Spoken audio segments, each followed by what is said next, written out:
I want to read another passage from Corinthians to complement what Belinda just read for us. This is Apostle Paul, some last words to Christians in the Corinthian community. Dear brothers and sisters, I close my letter with these last words.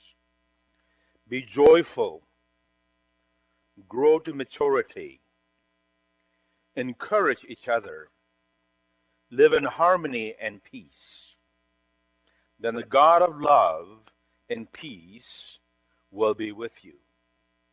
Greet each other with sacred kisses. So, those two passages are very critical in what I am going to speak about this morning. Susan Page from the USA Today wrote an article entitled, "Divided We Fall, Americans See Our Angry Political Debates as a Big Problem." That's the whole title of the article. And this is what she said. Americans are united on this, that there's a problem. They are sick and tired of being divided. The divisive national debate about everything has convinced many that the country is heading in the wrong direction, even as their own lives are going well. So this is the survey she is sharing. Quote, by overwhelming margins, those surveyed said national leaders, social media, and news media have exasperated and exaggerated those divisions, sometimes for their own benefit and to the detriment of ordinary people. More than 9 of 10, about as close to unanimity as a national poll usually reaches, said it's important for the United States to try to reduce those divisiveness, figuring out how to have constructive conversation with folks on the other side would be a good start. Most said, end of quote. Interesting, huh? Therefore, I would say, as a result, we are deeply divided people from our homes to church to our community and etc. Our loyalties are entrenched in ideologies rather than focusing on unprecedented factual realities, dealing with crippling poverty rather than focusing on the poor, unemployment rather than degrading unemployed and not talking about livable wages. Therefore, there are gridlocks from Washington, D.C. to the state capital to our cities and comes all the way to school districts as well. So yes, this article is basically saying there's a cutthroat, shouting matches. Period. Here's a disclaimer. This is not a political sermon this morning. I'm just stating the obvious, that there is deep division in our country. And no matter what topic we want to discuss. And somehow all of us seems to have this idea that that we have a very individual, divine grace to speak against somebody rather than trying to listen to one another, or rather than trying to listen to our hearts. I am trying to nudge you to listen to what Apostle Paul is saying this morning. He's saying, be joyful. How can you be joyful when there is so much happening around us? And then Apostle Paul says, grow into maturity. How can we grow? Because we are stunted, because we are all trying to figure out what is what. And then he says, encourage each other. How can we encourage each other when we are not listening? Right? And then he says, live in harmony and peace. Well, that's the whole thing. There is no harmony and there's no peace. And so Apostle Paul has a point. He wrote these two different letters, 1 Corinthians and 2 Corinthians, right? And this is about 2 Corinthians. 2 Corinthians, his letter is coming towards the end. He is writing a conclusion to the letter. And if you are a good letter writers, some of us are, lot of read letters, and after saying everything towards the end, we will say, now, if you're writing it to your kids, don't goof around, work hard, give a good grade, and then we'll see you at the Thanksgiving, kind of, right? We try to be a little more polished and encouraging as we end the letter. And this is exactly what is happening with Apostle Paul. He is recapping and trying to make a final statement because he is looked upon as a guardian or a mentor of this congregation. And he is trying so very hard to impress upon them that faith in Jesus Christ is not just like a toad who is sitting in a little pond and thinking that he's got the whole world. No, he's saying, the world is big. And how do we as people of faith live our lives? How do we take this very faith that we are talking about once we hear the benediction and we get out of our doors? What do we do? Right? I think that is what Apostle Paul is getting at. He is saying that the centrality of the gospel is living in peace and harmony with each other. Right? If all the religions in the world, whatever they're preaching, if every religion determined to live what they're preaching, this world will be a very peaceful world. Right? But sadly, that is not what we do. Right? We all try to be higher, superior to the other. And we want to tell them how bad they are. See?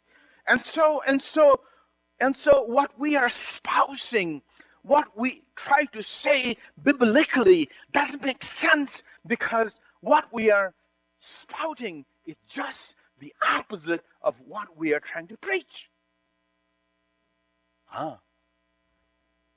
Apostle Paul has a point.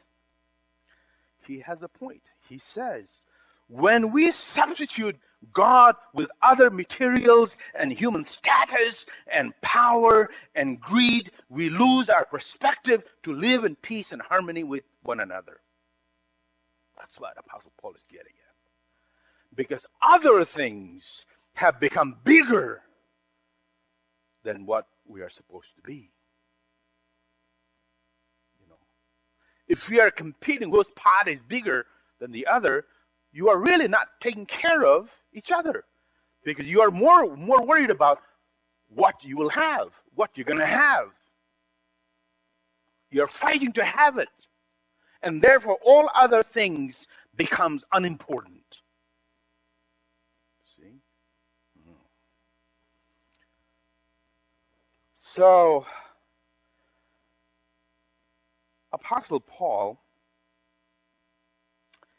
knew that there was something not very right with the church. Here is what he says. 2 Corinthians chapter 12, verse 20. For I am afraid that when I come, I won't like what I find, and you won't like my response. Apostle Paul. I am afraid that I will find quarreling, jealousy, anger, selfishness, slander, gossip, arrogance, and disorderly behavior. End of the verse. He wrote that long time ago, and we still haven't changed, have we? And so Apostle Paul is saying, this is what is happening even in church. If it was happening somewhere else, we will say,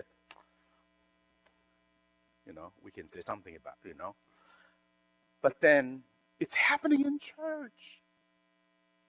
If that is the state of the church, no wonder our great-grandchildren don't want to come to church. Millennials don't want to come to church because they see what we don't see. They hear what we don't want to hear. Right? That is why check with your great-grandchildren and grandchildren how many of them are really going to church. And if we ask them, they will honestly tell you why they're not. Because of such reality in church. And this was long time ago, Apostle Paul was talking about. These are, according to Apostle Paul, these are not the manifestation of the spiritual maturity, but lack of spirituality. Ooh. I hope I'm not coming too hard on you this morning. Because that's what it is. So on Thursdays we are studying a book of Philippians, and in the Philippians, Apostle Paul wrote to this beautiful Christian community in Philippi to cultivate faith, and not only cultivating, but to conduct themselves with harmony. Harmony. What is harmony? Harmony is about sopranos, altos, tenor, and bass, when all those different voices come together and they just make wonderful melody. That is harmony. How do we harmonize our differences? Now, Apostle Paul knew little more about the Corinthian church than you and I, and so let me read what he's talking about in 1 Corinthians chapter 1 verse 10. He says, "I appeal to you, dear brothers and sisters, by the authority of our Lord Jesus Christ, to live in harmony with each other. Let there be no divisions in the church." Hallelujah. All right? Rather, be of one mind, united in thought and process. End of the verse. Now, when Apostle Paul is talking about harmony, he is not talking about uniformity. You hear me that? When Apostle Paul is talking about harmony, he's not talking about uniformity. Very important. Very important. He's not talking about uniformity. Because in this world, there are all kinds of people. People with different gifts, skills, right? People who dress better than you, or better than others, live in a better house than you, drive better car. So, so this world is very, very diverse. And so Paul is very keenly aware of those differences. But then he says that despite of all those differences, would you as people of God get along? That's what it is. I shared in the Bible study group that when I was in Orange County, our interfaith group, we had 5 rabbis from 5 different synagogues. And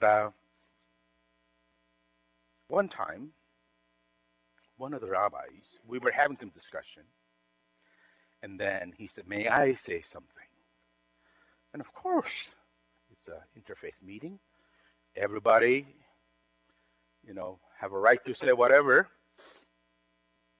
And then he says, the problem with you Christians are you all want everybody to have the same understanding. Are you with me on this? You all want to have one agreement. If you don't agree, then you don't get along. Are you with me on this? And then he says, but in the Jewish tradition, in the rabbinic tradition, we have 5 rabbis here. And we are very okay to have 7 opinions, and we are so happy because now we have 2 more other opinions. We are richer than we came in. I like that better than our Christian idea. Diversity is good. It's not somehow God was taking a nap and everything fell apart. It's not God's fault that we are diverse.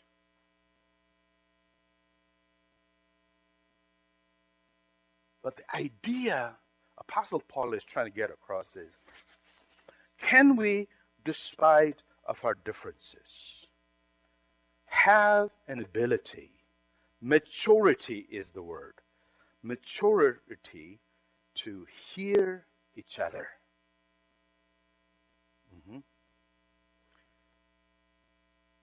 So, when we are unwilling to listen to other opinions, we are basically saying without saying, I'm a very arrogant man, or I'm a very arrogant person. I am right and you are wrong. You have to listen to me, don't tell me. Right? That is exactly what you're saying.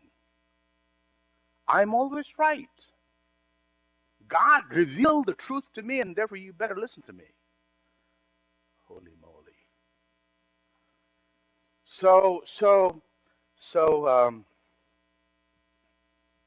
in Europe, a monastery where there are many monks who are devoted to prayer and deep spirituality, but there was, in the monastery, there was some confusion.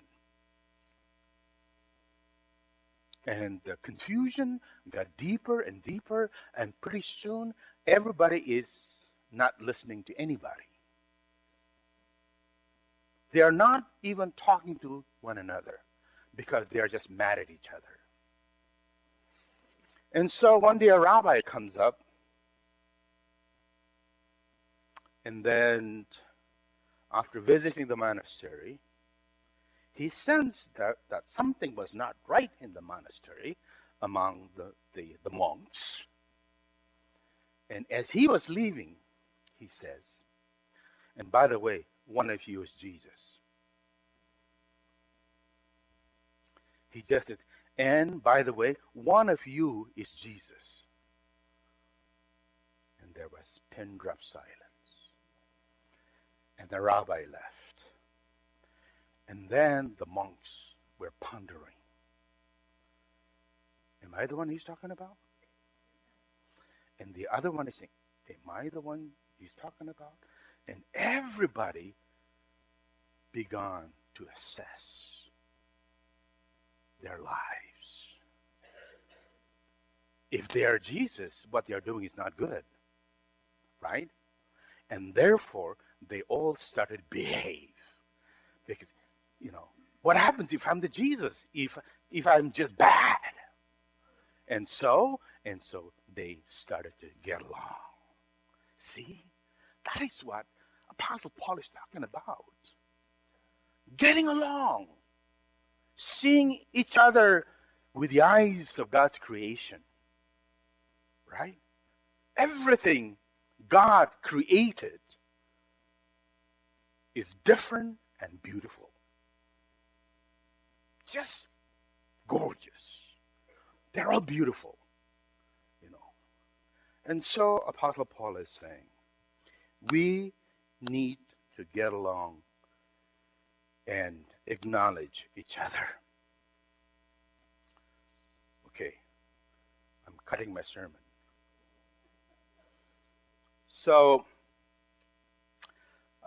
basically, I would say, if we want to have some maturity in our spirituality,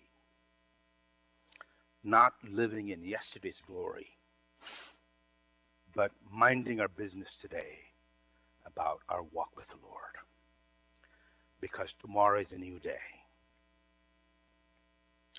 How do we work towards getting better and have a deeper sense of understanding about living with one another?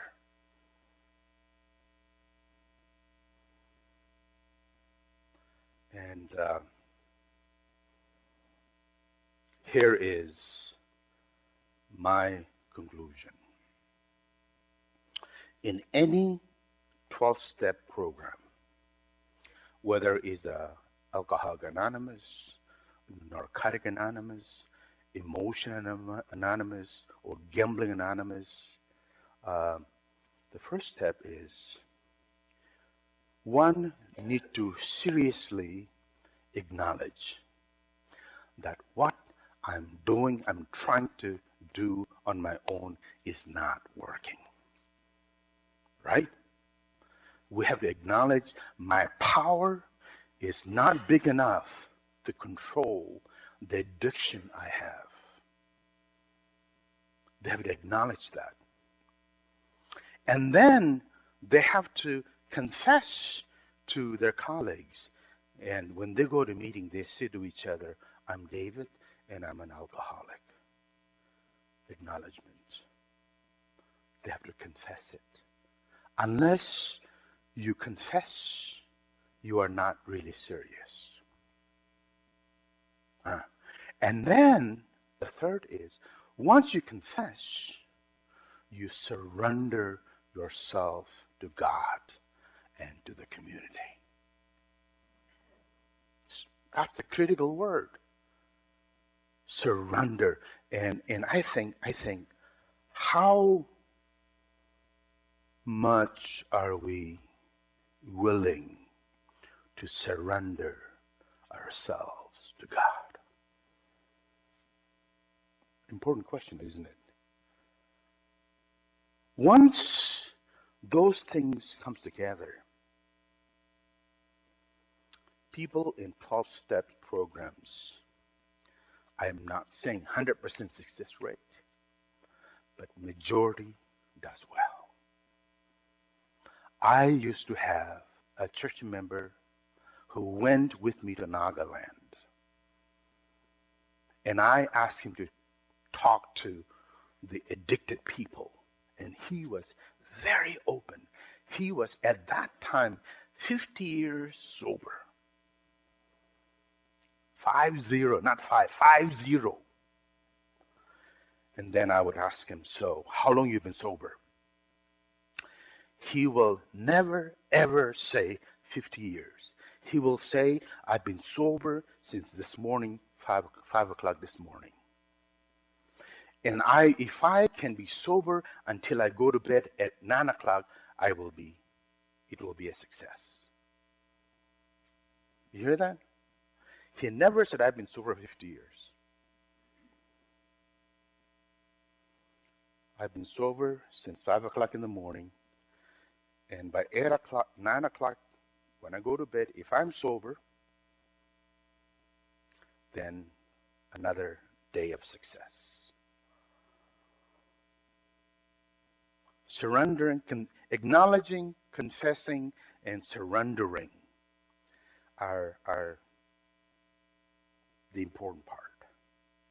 Not living in yesterday's glory, but living in today's glory for today.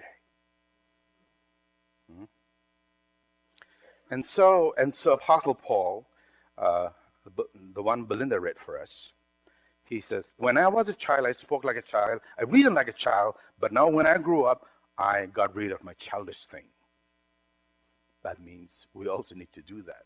Let's not talk about yesterday's thing, day before thing, last year thing. Dump it. Put in the incinerator. Let it burn. Throw the ashes. Live for today. Hope for tomorrow.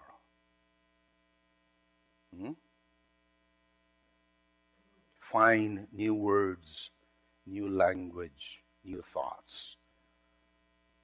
That's how change comes to us.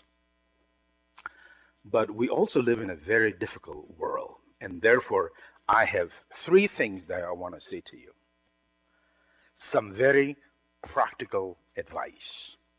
Number 1, avoid divisive agendas of the politicians and 24-hour social media or news media talking heads. They are not trying to solve your brokenness, but stir up your helplessness and make you angry. Number 1. Number 2, I know that you and I cannot change the world. The world is too big. But that does not give anyone an excuse to not do anything. There are 1,000 other things that you and I can do every single day. You may not change the mind of your neighbor. That's okay. But do something very positive that you can change, that you can do. Is that okay? Number 3, the last point.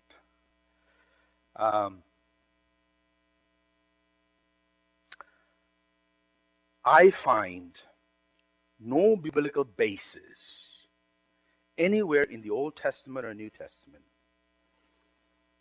to hate anybody or to discriminate anybody for any reasons because he or she is different. If you are so much in love with that idea, or that your perspective is better than the others, I have bad news for you. And the bad news is this.